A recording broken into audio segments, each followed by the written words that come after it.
Ancient Indian history feels like the halfway point between a fairy tale and a Lovecraft story. On the one hand, you have fables of princes going out into the wild to seek enlightenment and guilt-ridden emperors swearing off of conquest to become legendary peacemakers, but there are also entire cosmologies simply spoken into existence, and a Bronze Age civilization about a millennium ahead of the rest of the world that just fades into nothingness. And the rest of Indian history is like this too. It's so large and diverse, but almost like a jigsaw puzzle, every piece still fits together into one cohesive whole. And we can see the outlines of this big picture of India back in the earliest sparks of civilization. So, to wind back the clock and see where India got its start, let's do some history.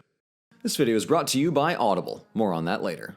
Our earliest evidence of Indian civilization is a string of settlements along the Indus River Valley in the 2 and 3000s BC. And as far as Bronze Age civilizations go, the Indus Valley is by far the raddest. The floodplain was easy to cultivate and build on, so the society that sprung up was startlingly well urbanized. In the cities of Harappa and Mohenjo-Daro, excavated by the British in the 18 and 1900s, we've found standardized building bricks, streets laid out on a grid system to catch the breeze and cool down the city, with built-in sewage systems and massive public baths. Centuries before the pyramids of Giza, India had urban planning that wouldn't be beat until the Greeks and Romans some 2,000 years later. And the construction quality seems to show that the people of the Indus Valley had been refining this system for a while. As the rest of the Bronze Age civilizations were blowing money on temples and palaces, the Indus Valley had long since made great public works and figured out zoning laws. And they weren't an insular civilization either. Their trade networks with Mesopotamia were so speedy that they could import fish from the Arabian Sea. Plus, Mohenjo-Daro and Harappa aren't exactly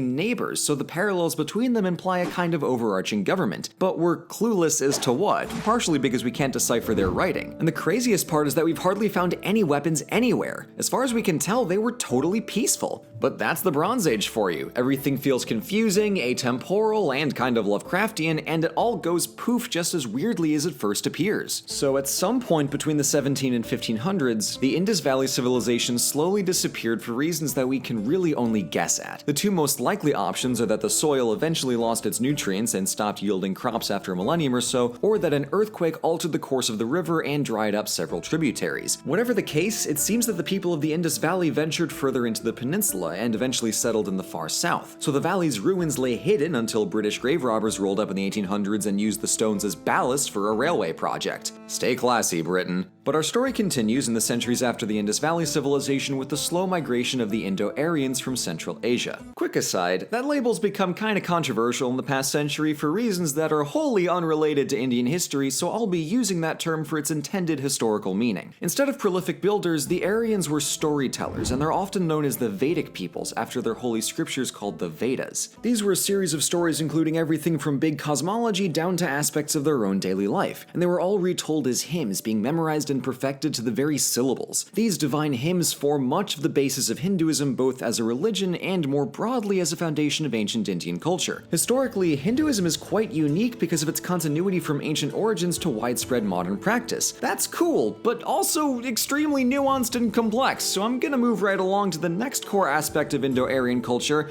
the caste system. Great. When the Aryans came across the native Adivasi people, they maintained political stability via a strict social hierarchy, with the Aryans at the top and everybody else below them. A story we've seen many times on this channel. But as the Aryans and the Adivasi mixed over the centuries, the system later stratified by profession rather than by ethnic group. At the top were the Brahmin priests, then the Kshatriya lords and warriors, the Vaisya merchants and farmers, the Shudra laborers, and the subcaste untouchables who were fully ostracized by society. The big yikes here is that a social hierarchy based on class rather than race is malleable to whomever is in charge. So the caste system has survived the rise and fall of empires to systematically oppress the Indian people for basically 3,000 years. So just keep that in the back of your minds for the entirety of Indian history, and let's swiftly move along.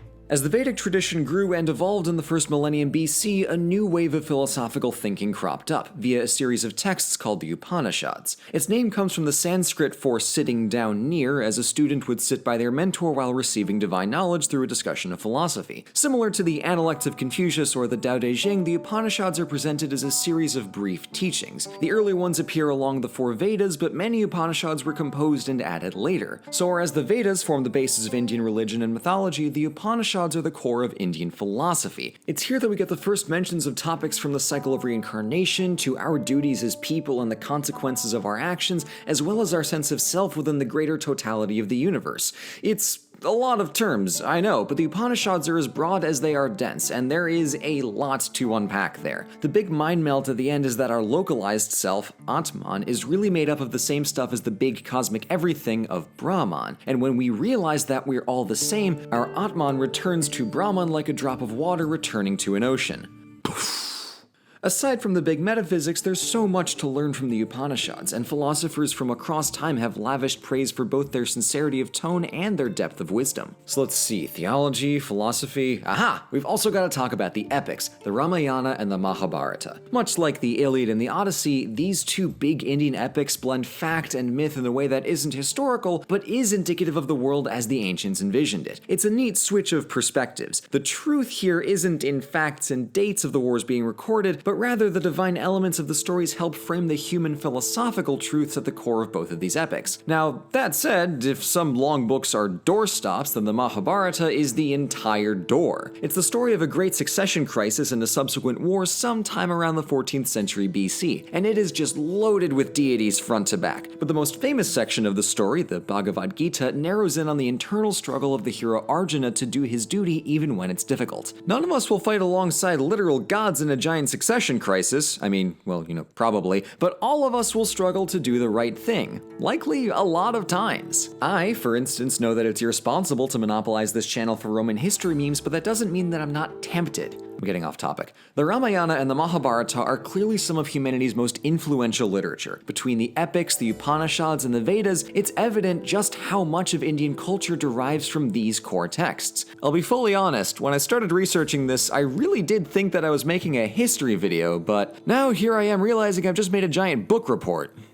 Ah well, you take the sources you can get. And unfortunately, what we have in an overflowing font of ancient literature, we lack in most other forms of historical documentation for a good several centuries. But the picture gets a lot clearer once we hit the 600s through 300s BC, as we have archaeological and written evidence for a loose collection of independent states and kingdoms across northeast India. Researchers have found large cities and dense fortifications, as well as new forms of poetry and metallurgy, and the development of Brahmi writing. Among these 16 Mahajanapadas, as they're snappily known, and as I'm sure I've horribly mispronounced, there seems to have been some intense competition as well as interstate trade. Still not a whole lot to go on, but if it's anything like the other clusters of small independent states that we've seen in history, whether it's the Greeks and the Italians or the Maya and the Chinese warring states, it was probably pretty cool. What we do have from this political climate is a famous story of one Indian prince named Siddhartha Gautama. For his entire life, this prince was kept secluded in a palace by his parents, knowing nothing but luxury, health, and joy. But one day he asked to leave his palace and go see the outside world, and was horrified to see people who were sick, gross,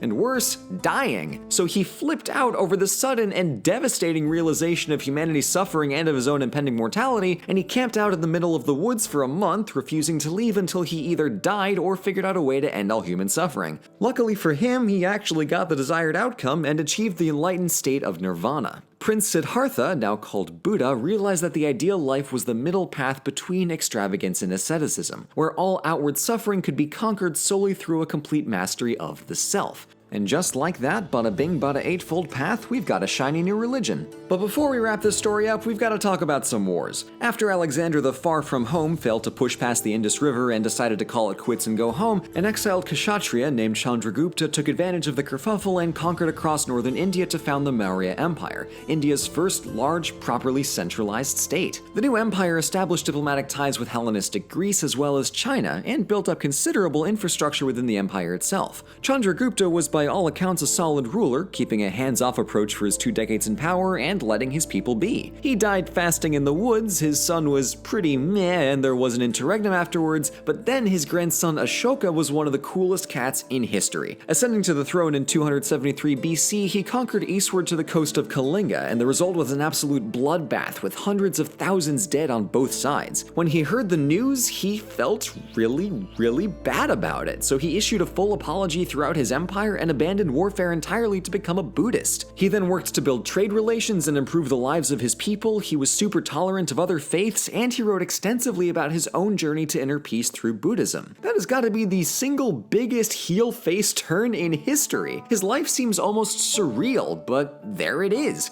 a conqueror who felt remorse and changed his ways. Unfortunately, his successors were far less able than him, and soon pockets of the empire slipped away before the assassination of Emperor Brihadratha extinguished the Maurya Empire for good in 180 BC. And that's ancient India, from the Indus River Valley to Ashoka the Great. What I find most amazing is the massive catalog of literature that took shape at such an early stage. It's an incredibly strong foundation that's at once diverse and cohesive, and so exquisitely preserved after nearly 3,000 years. And speaking of 3,000 years, the next chapter of Indian history is gonna have to be a story for another video, because if I seriously tried to summarize that all at once, I may actually burst. We here at OSP love a good story, and if you want to listen to them at home or on the go, there's no better way than with today's sponsor, Audible. With a collection of audiobooks that would make even the Library of Alexandria blush, Audible is the place to go for stories that you can take with you anywhere. And you can tailor it to your own needs by adjusting the narration speed and even saving your own bookmarks. Audible members get a credit for any audiobook completely free every month, as well as additional discounts in the store. As I mentioned earlier, there's a lot of great Indian literature to check out, but I've got to recommend that you listen to this reading of the Bhagavad Gita. It's by far the most accessible work from the ancient Indian canon, and the philosophy on display here is really something special. Absolutely worth a listen. And Audible is offering all of you a 30-day trial and 1 free audiobook, along with 2 free Audible originals to get you started if you sign up with our link on audible.com/overlysarcastic or text overlysarcastic to 500-500. If you do, you'll be supporting the channel and getting a good audiobook in the process. Again, to start listening, head to audible.com/overlysarcastic.